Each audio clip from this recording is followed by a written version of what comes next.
Hello everyone, welcome back to Kirklees Guitar School. So today I wanted to talk about loopers, how to get the most out of your looper, and I've structured a little lesson with 4 elements that can all be stacked on top of each other to teach you how I think about looping. So there's a PDF for this with all 4 of the parts stacked on top of each other, which you can download from our private Facebook group. This question actually came up in our Facebook group. It's a cool little community with nearly 1,000 members in it. Head to the Facebook group, join it, head to the files tab, and you can see the tabs and the sheets for every lesson I've ever done. You can download there completely for free. Don't want anything from you. So loopers.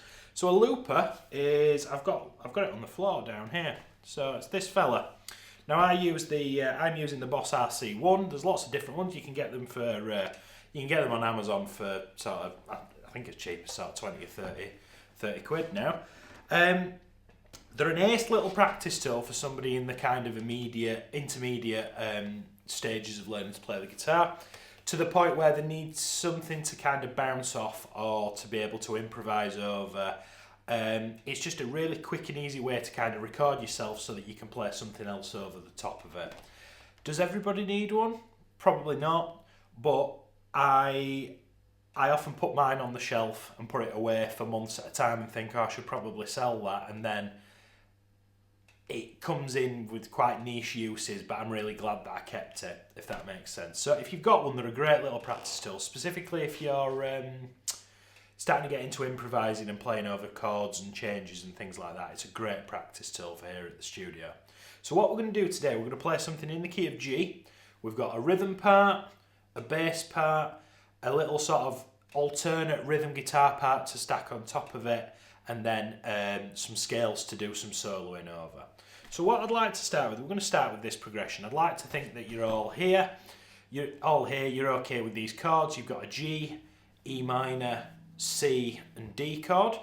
And all we're going to do, it's a 4-bar phrase, and we're going to strum it with a down, down, up, down strumming pattern like this.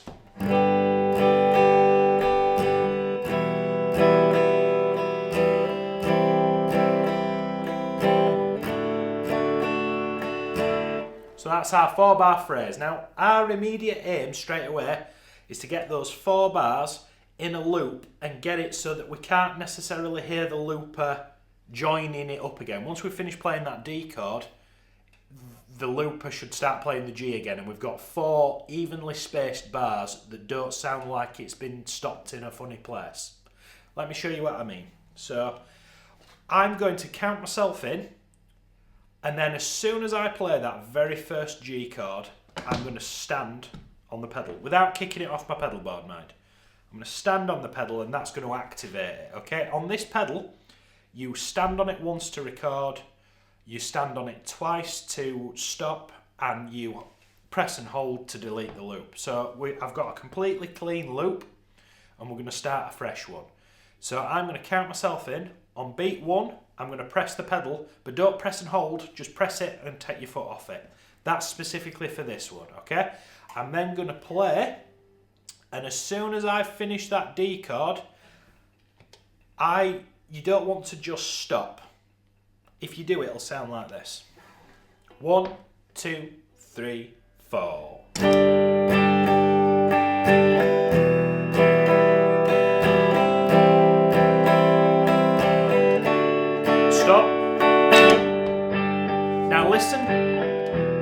Listen to how it joins up. So that's C,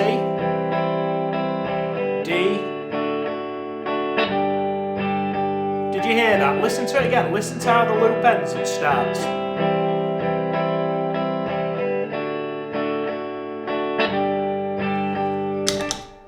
That wasn't very good, was it? It didn't feel like the change from the end of the loop going back to the beginning was very clean. What I'd like you to do, and I'd like you to get in the habit of, if you're playing a 4-bar loop, you'll count yourself in like we just did, you strum through it as normal. When you get to the end, don't finish on the G, actually press the pedal on the first beat of G, as if you were going round a second time. And what that does is, it stops and starts the loop at exactly the same point, because if you remember at the beginning, we counted ourselves in, and as soon as we hit that G chord, we press record. So you want to go right up until that first beat starts again. Oftentimes people create loops and cut it just that little bit too short. So let me... So I have to press and hold on the RC1 to remove it. We're going to try that again, but I'm going to play G, E minor, C, D, 2, 3, 4, G. And where I play that G, that's where I'm going to stand on the pedal. Let's try that. 1, 2, 3, 4.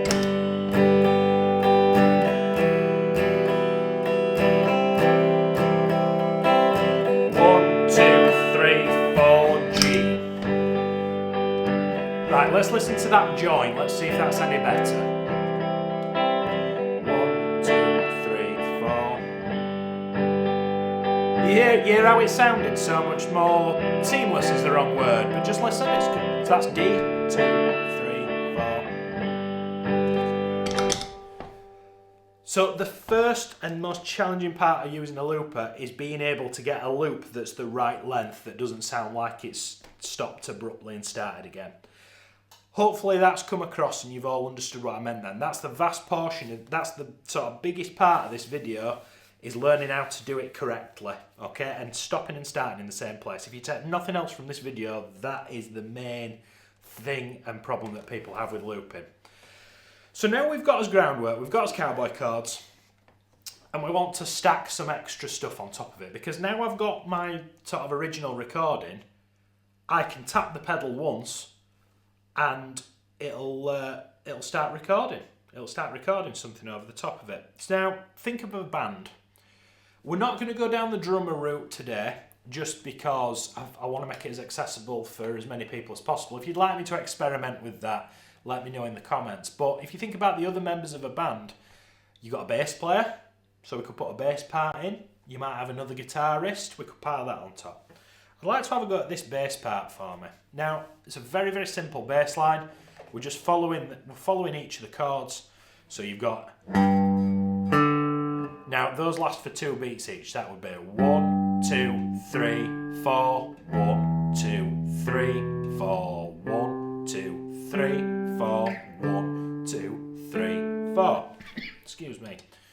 So what I'm doing there is I'm stacking what we call the root and fifth. 2 notes out of those chords. So I've got the root and fifth from a G chord, E minor, so I've got an E and a B, C chord, so I've got a C and a G, and then a D chord, I've got a D and an A.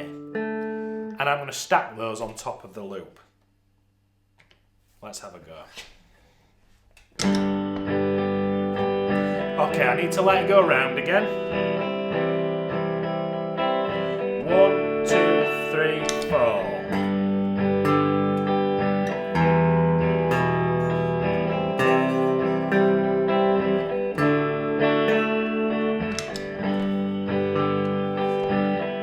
Hear that on top of it.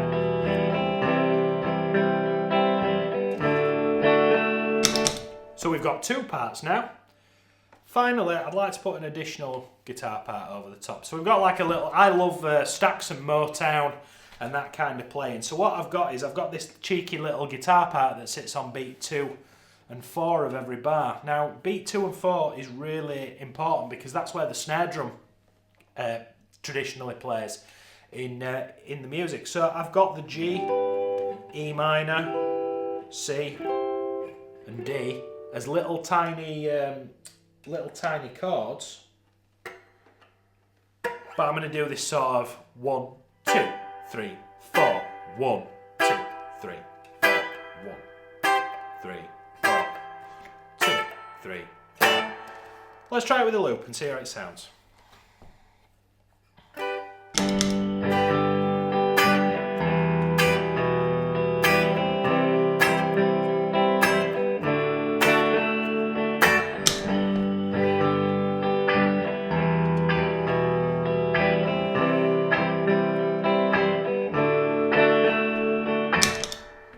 Okay, so hopefully that came through. It's when you're playing short, sharp parts, it's quite difficult to get the balance right, and especially on an entry-level looper, you don't have as much control as you do with the sort of big flash ones like Ed Sheeran uses.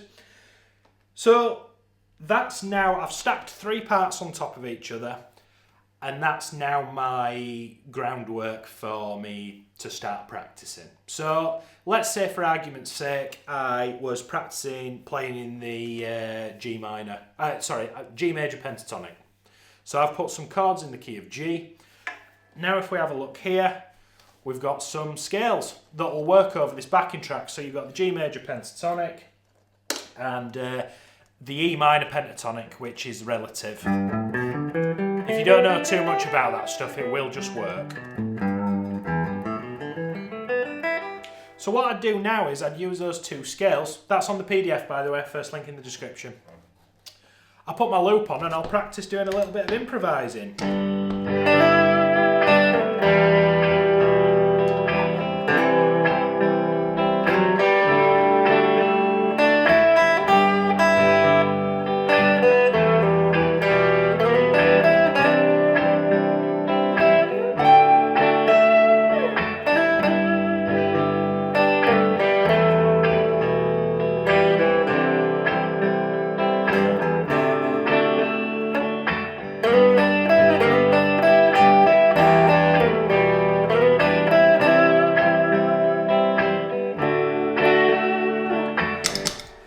So that's how I practice with a looper. Now that you can take that away and mould to whatever you're doing at home. So those are like 4 actionable things you can stack on top of each other. What I'd like to do is, in addition to this lesson, next week I'm doing a lesson on While My Guitar Gently Weeps.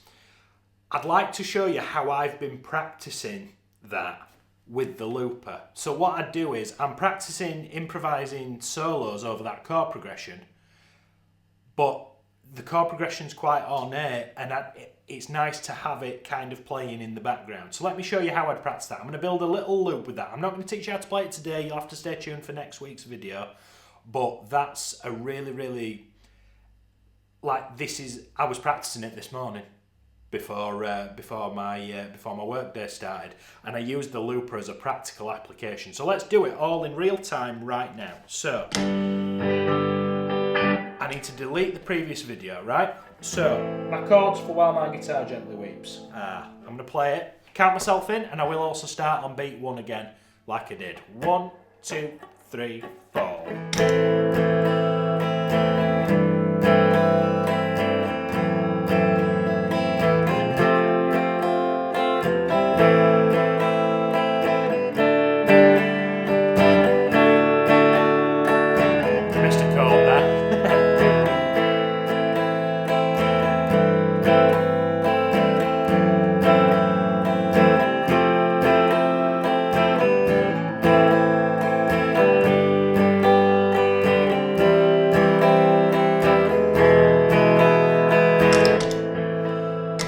So I've now got that. So I know I fluffed a chord, but let's not worry about it too much. It's the methodology I want you to get. So now I've laid the chords down, I might put some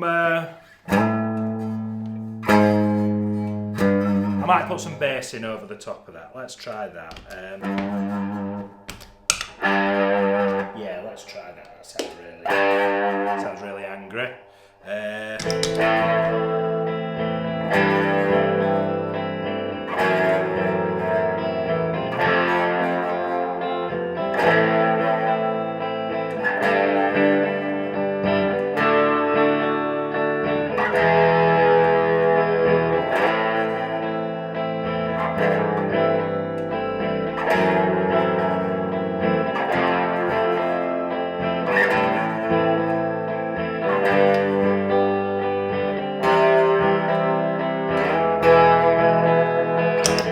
So now I've got a bass part and a chord part.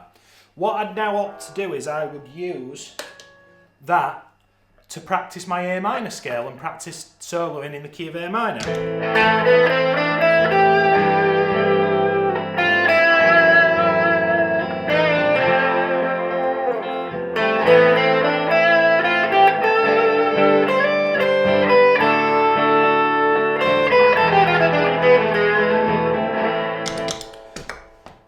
Hopefully that in a sort of, it was a little bit messier than I would have liked because it's all live here, folks. That's how I think about loops. I think of them like a band, and I tend to sort of stack probably 2 rhythm parts and a bass part on top of each other, and it just gives you enough harmonic context to kind of practice. When you're sort of highlighting chord tones and learning to do, we spoke about playing over the changes in last week's video. When you start getting into that, this tool's really valuable, where you can just take two chords and just create one loop solely for the purpose of practicing it. So I hope that was helpful. If you've got any more questions, let me know in the comments, and I do tend to respond to everybody that comments. And don't forget to head to the Facebook group where you can download the PDF that accompanies the first part of this lesson for free. I'll see you next week for another guitar lesson. Thank you so much.